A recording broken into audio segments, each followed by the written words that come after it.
Media report, अपना देश, अपनी खबर। माफी मांगे, माफी मांगे, माफी मांगे, माफी मांगे, माफी तो तुझे मांगनी पड़ेगी, मांगनी पड़ेगी, मांगनी माफी पड़ेगी, तो तुझे मांगनी पड़ेगी। मांगनी पड़ेगी, मांगनी पड़ेगी। द्वार कानून एसोसिएशन जिंदाबाद, जिंदाबाद, जिंदाबाद, द्वार कानून एसोसिएशन जिंदाबाद, जिंदाबाद, जिंदाबाद, केंद्रीय सरकार मुर्दाबाद, मुर्दाबाद, मुर्दाबाद, केंद्रीय सरकार मुर्दाबाद, मुर्दाबाद, मुर्दाबाद। जैसा कि आप सब लोग जानते हैं कि यहाँ पटवारी एसोसिएशन और दूसरे जो कर्मचारी संघ हैं उनके द्वारा धरना प्रदर्शन किया जा रहा है। उपमंडल परिसर में बैठे ये सभी साथी एसडीएम महोदय के खिलाफ नारेबाजी भी करते हुए आपने देखे होंगे और आज एक बार फिर से वो नारेबाजी आपने देखी होगी। उसी के बारे में बातचीत करेंगे, किस तरह की व्यथा है, किस तरह की दर्द भरी कहानी है, किसको क्या कहा गया, किसने कहा और अंत में जो ये भारत बंद का आह्वान भी कर दिया गया 12 तारीख को, इसके बारे में भी जानेंगे। प्रधान जी क्या कहेंगे, जिस तरह की बात की जा रही है, एसडीएम के खिलाफ नारेबाजी की जा रही है, उसको लेकर क्या समझा जाए और क्या आप लोग चाहते हैं? देखिए, इस एसडीएम साहब जो जहाँ भी ये रहे हैं ना, वहीं इनकी गतिविधियाँ संदिग्ध रही हैं और इस तरह से व्यवहार करना प्रजातंत्र में, और वो भी हमारे जो कर्मचारी साथी हैं उनके साथ इस तरह का व्यवहार करना, क्योंकि हम सारे जो है ना वो सरकार के कर्मचारी हैं, वो स्वयं भी सरकार के कर्मचारी हैं। किसी हेड से वो तनख्वाह ले रहे हैं, किसी से हम ले रहे हैं, तो गाली गलौज के लिए यहाँ नहीं आए, हम यहाँ सारे सरकारी काम के लिए आते हैं। तो इस तरह की जो भाषा है वो तो एक इंसान ऊपर से फिर कर्मचारी और फिर अधिकारी बिल्कुल ही अशोभनीय है। तो हम चाहते हैं भाई चलो गलती किसी से भी हो जाए, हो सकती है गलती किसी से, तो टू एयर इज ह्यूमन, मनुष्य गलती का पुतला है, गलती हो सकती है। तो परंतु उसको आदमी माफ़ी मांग करके आगे से अपनी भूल सुधार का जो आश्वासन देता है, भाई मैं आगे से इस तरह की गतिविधियों को अंजाम नहीं दूंगा, मैं किसी कर्मचारी के खिलाफ जो है कोई किसी तरह की गलत भावना नहीं रखूंगा, मुझसे गलती हुई। वो धरना स्थल पर आकर के कर्मचारियों के बीच माफ़ी मांगे, माफ़ी मांगने से कुछ घटता नहीं बढ़ता ही है। तो ये हमारी मांग है। अदरवाइज सरकार अगर वो फिर भी नहीं है तो सरकार ने देखना है उसके साथ कैसा सरकार क्या ताल्लुक करती है। कोई भी कर्मचारी, कोई भी अधिकारी है, कर्मचारी है, वो आमतौर पे जनता का भी तो हिस्सा ही है। तो ये हम नहीं चाहते कि इस तरह की वो बातें जो है उनको शोभा देती हैं, तो वो उनको माफ़ी मांगे और हो सके तो सरकार उसका, बल्कि यहाँ से, ये सरकार का काम है, सरकार का अधिकार क्षेत्र की बात है, यहाँ से ट्रांसफ़र कर दे। लेकिन सुनने में ये भी आया था और देखा गया था कि जिला उपायुक्त महोदय यहाँ आए थे और पटवारी साथियों की उनसे मीटिंग भी हुई थी। उसमें क्या कहा गया और क्या उसके बाद भी एसडीएम महोदय ने कोई माफ़ी नामा आप लोगों के सामने रखा? देखिए, उसमें हमारे जिला एसोसिएशन के साथी गए थे और बुलावे से, बातचीत से हम कभी मना नहीं करते, लेकिन उन्होंने वहाँ पर स्पष्ट तौर पर धरने पर आकर माफ़ी नहीं मांगी और वहाँ भी माफ़ी नहीं मांगी, ऐसा हमने, हमारे को जैसा बताया गया है। अगर वो धरने पर आकर माफ़ी मांगते तो सारा बोझ हल्का ही हो जाता है इंसान का। तो अगला पड़ाव आपका क्या होगा? हमारा पड़ाव यही है कि भाई साथी धरने पर बैठे हैं, जरूरत पड़ी तो सारा हरियाणा भी आंदरी बिछाएगा। हम ये तो नहीं कह सकते कि जैसे वो गाली देते हैं, गाली की भाषा, गाली का जवाब गाली तो हम नहीं कहते, लेकिन हम तो शांति प्रिय धरना प्रदर्शन कर सकते हैं, अपनी बात उच्च अधिकारियों तक भी पहुँचाएंगे। अपने 12 तारीख को भारत बंद का आह्वान किया, वो किस चीज़ को लेकर? वो देश के जो राष्ट्रीय मुद्दे हैं, जैसे निजीकरण का मुद्दा है, कर्मचारियों के भी बहुत से मुद्दे हैं, पुरानी पेंशन का मुद्दा है, कोरोना काल में हमारा जो है वो डीए जो पचा लिया गया उसको रिलीज करवाने का मुद्दा है। और हम राजनीतिज्ञ तो नहीं हैं, लेकिन राजनीतिज्ञों की भाषा तो हम भी समझते हैं, हम भी प्रजा का अंग हैं। तो जिस तरह से प्राइवेटाइजेशन किया जा रहा है, हरेक महकमा का, भर्तियाँ नहीं की जा रही हैं, HKRN एक सिस्टम ले आया सरकार, सरकारी कर्मचारी को सदा के लिए कच्चा रखने का पक्का नियम, तो हम ऐसी बातों का विरोध करते हैं। तो उसके 4 लेबर कोड ले आए, जिससे आगे जो है वो मजदूरों के घंटे बढ़ जाएंगे, और ऐसो चिराग योजना ले आए, नई शिक्षा नीति ले आए, यानी सारी बातें, नया बीज निगम ले आए, स्मार्ट मीटर ले आए। तो वो सारी जो बातें हैं वो जनता को झकझोर देने वाली हैं, जनता का गला घोटने वाली हैं। प्रजातंत्र में प्रजातंत्र नाम की कोई चीज़ नहीं बचेगी ऐसा लग रहा है। तो 12 फरवरी को देश की 11 में से 10 ट्रेड यूनियन जो है उन्होंने इसका समर्थन किया है। प्रधान जी क्या लगता है, सरकारें आप लोगों की आवाज़ सुनती हैं?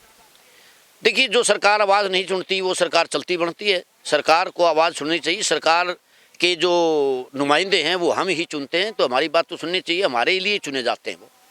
एक ओपीएस का मुद्दा भी गहराया था, लेकिन उस पर अभी कोई संज्ञान नहीं लिया गया, उसको लेकर क्या कहें? हाँ, वही कह रहे हैं हम, 12 फरवरी को वो भी कर्मचारियों का एक मुद्दा है कि पुरानी पेंशन बहाल की जाए, क्योंकि कर्मचारी तो इतनी दफ़ा जाते हैं, हाउसेज में जाते हैं, उतनी दफ़ा इनकी पेंशन है। अपना 24% डीए बढ़ा लिया, किसी को पता नहीं चला, और कर्मचारी का 1-1.5% डीए बढ़ा दिया तो कहते राष्ट्र खजाने पे इतना भार पड़ा। तो पुरानी पेंशन हमारी एक मांग है, पुरानी पेंशन होनी ही चाहिए। आप क्या कहेंगे, किस यूनियन से जुड़े हैं और जिस तरह से यहाँ नारेबाजी खरखोदा में की गई उसके बारे में खासकर क्या कहेंगे? मैं देशराज नैन, जिला प्रधान सर्व कर्मचारी संघ हरियाणा। आज हमारे केंद्रीय कमेटी की टीम पटवारी व कानूनगो संगठन के जो अपना धरना चला हुआ है इसको संबोधित किया और इनकी मांगों को पूर्णतः जायज मानते हुए समर्थन किया और आश्वासन दिया, अगर यहाँ का स्थानीय प्रशासन अपनी मांगों से, जो हमारी मांग है, मेन मुद्दा है माफ़ी मांगना, या तो मान ले, वरना 12 तारीख के बाद पूरा जिले के हर एक विभाग का कर्मचारी यहाँ पर बैठेगा इनके साथ और कंधे से कंधे मिलाकर संघर्ष करेगा। जैसे कि हमारे प्रधान जी ने बताया कि 12 तारीख को हड़ताल है, राष्ट्रव्यापी हड़ताल है। देश की 10 बड़े ट्रेड यूनियन इसमें भाग ले रही है। मेन मुद्दा इसमें लेबर कोड है, 8वां वेतन आयोग है जो शीघ्र लागू करना है, कोरोना काल का डीए लेना है, ओपीएस बहाल करना है। अन्य जो हमारी 15-16 मांग है, जैसे स्मार्ट मीटर का है, बिजली बिल रद्द करने का है, बिजली बिल के साथ साथ अपना ये बीज का भी मुद्दा है, जो ये 12 तारीख को स्ट्राइक कर रहे हैं। ये देश में मजदूर, किसान, छात्र, कर्मचारी सभी वर्ग इकट्ठे होकर इसको लड़ाई लड़ रहे हैं ताकि देश को बचाया जा सके, देश की उन्नति की जा सके। धन्यवाद। आप क्या कहेंगे इसके बारे में, जिस तरह से खरखोदा पहुंचे हैं और मांग की जा रही है कि कभी एसडीएम को बदलवा दिया जाए, कभी उनसे माफ़ीनामा ले लिया जाए, कभी वो आप लोगों के यहाँ समक्ष आकर माफ़ी मांगे, कौन सी बात पे सहमति बनी? मैं जगमिंदर, सचिव सर्व कर्मचारी संघ हरियाणा। देवबंधु पटवार एवं कानूनगो एसोसिएशन ने जो आज धरना प्रदर्शन किया हुआ है, यहाँ पे लगातार तीसरा दिन है। यहाँ पे ये है उपमंडल अधिकारी सिविल डॉक्टर निर्मल नागर एवं यहाँ के जो नायब तहसीलदार हैं, उन्होंने गाली गलौज किया है हमारे कर्मचारी साथियों के साथ में। एक उच्च पद पर स्थापित होने के बाद कोई भी अधिकारी इस प्रकार की जो दुर्भावना कर्मचारियों के प्रति लाता है वो शोभनीय नहीं होता है। हमारा पुरजोर साथ है सर्व कर्मचारी संघ का, हमारे पटवार कानूनगो एसोसिएशन को। यदि डॉक्टर निर्मल कुमार और नायब तहसीलदार इनके कहे अनुसार जैसे अपने धरना स्थल पर आकर अपनी माफ़ीनामा मौखिक तौर पर नहीं लेते हैं तो तब तक ये धरना जारी रहेगा और सर्व कर्मचारी संघ इनके साथ खड़ा रहेगा। ये ना समझें कि ये तहसील सोनीपत का मामला है, पूरे हरियाणा का मामला है। अगर इन्होंने संज्ञान नहीं लिया तो ये पूर्ण मतलब आंदोलन का रूप ले लेगा। हम इनका कंधे से कंधा मिलाकर सहयोग करेंगे और 12 तारीख की जो राष्ट्रव्यापी हड़ताल है उसमें सभी जो कर्मचारी हैं, सभी विभागों के कर्मचारी बढ़ चढ़कर हिस्सा ले रहे हैं। देश के लगभग 50 करोड़ सरकारी, किसान, मजदूर जो भी सरकार से पीड़ित हैं, सभी 12 तारीख को, चाहे उसमें बैंक हो, सभी निजीकरण वगैरह के खिलाफ प्रधान जी ने जो बता दिया, सभी बढ़ चढ़कर इस भाग लेंगे और सरकार को हमारी मांगों को मानना ही पड़ेगा। सनी जी क्या कहेंगे, आपकी बातचीत तो हुई थी अधिकारी से, जिला उपायुक्त महोदय भी आए थे, तो उस बातचीत में सहमति क्यों नहीं बन पाई? नहीं, माननीय उपायुक्त महोदय जी हमारे बीच आए थे, उनके साथ डीआरओ साहब थे, सीटीएम मैडम भी थी, तो उन्होंने जो बातें कही थी हमने उन पर भी विचार किया, लेकिन एक बार भी ना तो उस मीटिंग में एसडीएम साहब अभी तक आए हैं, ना नायब तहसीलदार साहब ने माफ़ी मांगी है। तो हमारी जब हमने धरना शुरू किया था तो हमारी मुख्य मांग यही थी कि जिन्होंने भी दुर्व्यवहार किया है वे या धरने पर आए, बड़ा दिल दिखाए, कर्मचारी हैं हम भी, वो भी कर्मचारी हैं, तो वो यहाँ धरने पर आकर माफ़ी मांगे अपने व्यवहार के लिए। और इसके साथ साथ हमने सरकार से अपील की थी कि इन एसडीएम साहब का जो रवैया रहता है कर्मचारियों के विरोध में ही ये रहते हैं हमेशा, जहाँ भी ये एसडीएम रहे हैं वहीं से हर जगह इनका कहीं ना कहीं झगड़ा किसी ना किसी के साथ हुआ है।